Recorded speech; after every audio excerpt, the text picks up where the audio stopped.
اور جس ملک میں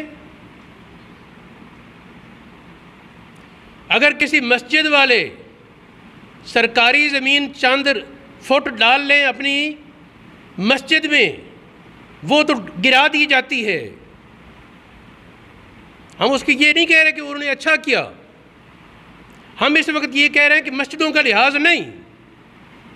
اگر مسجد انتظامیہ غلطی سے چند فٹ زمین ڈال لے اور اس کے بارے وہ انتظامیہ کا یہ اسلام آباد میں کام ہوا ہے، انتظامیہ کا دعویٰ 1 انچ بھی سرکاری زمین نہیں اس میں ڈالی گئی۔ یہ کتنا ستم ہے کہ پاکستان جو اسلام کا قلعہ تھا، اس کے مرکز اسلام آباد میں، نام دیکھو کتنا سونا، اسلام آباد میں مسجدوں کو تو گرا دیا جاتا ہے اور مندروں کی تعمیر کی جاتی ہے۔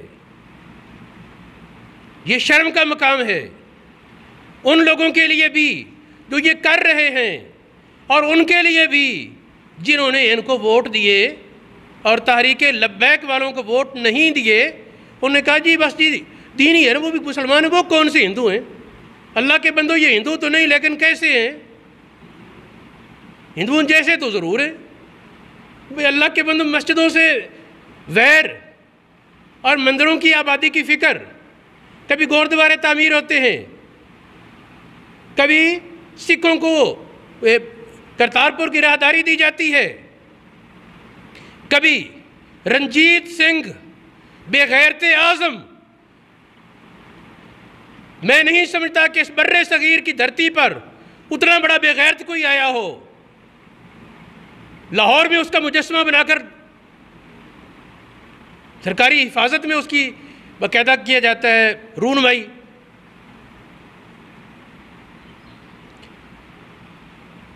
میں اپنے موضوع سے ہٹ جاؤں گا، ورنہ رنجیت سنگھ کے ظلم اگر بتاتا، جب سکھوں کی حکومت قائم ہوئی تھی پنجاب میں، تو نہ اس قسم کے ظلم کسی ہندو کو سوجے، نہ اس قسم کے ظلم کبھی کسی انگریز کو سوجے۔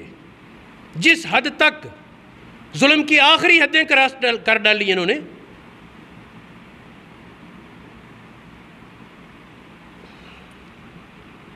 تو میں ایک تو اس حوالے سے آج خصوصی طور پر اس حکومتی کارروائی کی مذمت کرتا ہوں،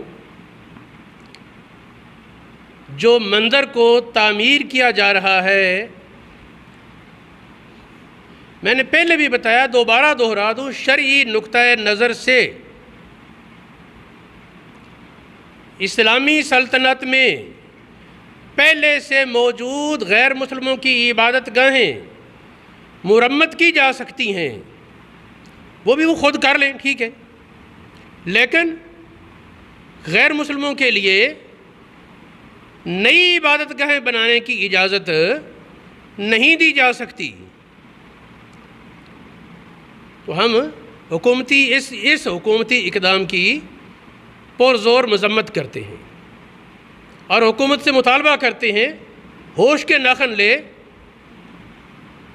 اپنا 5 سالہ پورا کرے اور جاتی بنے۔ اگر اس طرح قوم کے جذبات کو بار بار وہ آزمایا گیا تو ممکن ہے کسی وقت قوم ایسے ایکشن لینے پر مجبور ہو جائے۔ یہ جو ہوتا ہے نا چنگاری ایک آدھ، وہ بھی کسی وقت شعلہ بن جاتی ہے۔ یہ ملک، بلکہ یہ اسمبلی، یہ بھی ساری بے غیرتوں سے بھری ہوئی نہیں۔ ہماری کسی سے نہ ذاتی لڑائی ہے نہ ذاتی دوستی، ہماری تو دوستی بھی اللہ کے لیے، دشمنی بھی اللہ کے لیے۔ پالی نے اپنی اصلاح کرنی چاہیے۔ اتنے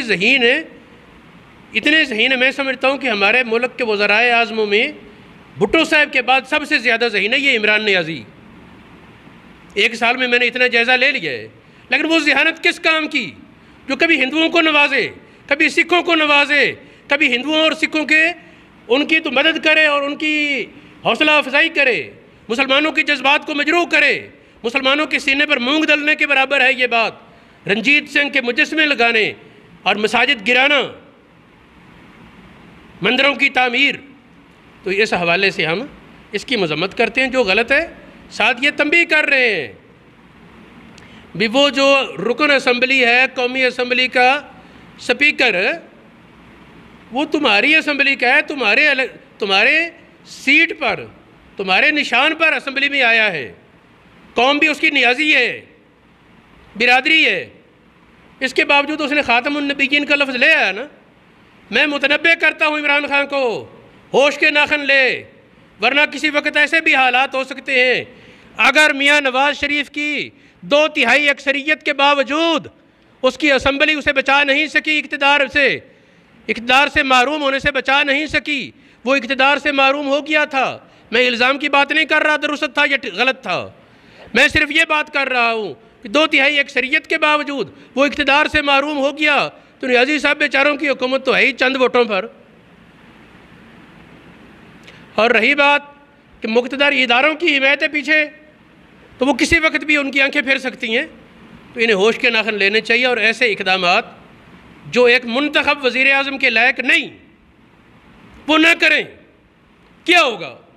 زیادہ سے زیادہ جو خفیہ قوتیں ہیں اقتدار سے ہٹا دیں گی، لیکن ایک منتخب وزیر اعظم، ایک سیاستدان، وہ اپنی جڑیں عوام میں نہیں کٹنے دیتا، وہ چاہتا ہے میری جڑیں عوام میں رہیں، اقتدار رہے یا نہ رہے۔ لیکن موجودہ حکومت کے یہ اقدامات، یہ شاید انہیں ابھی احساس نہیں، لیکن آہستہ آہستہ عوام میں ان کی جڑیں کٹ رہی ہیں۔ خیر، اللہ رب العالمین ہدایت عطا فرمائے۔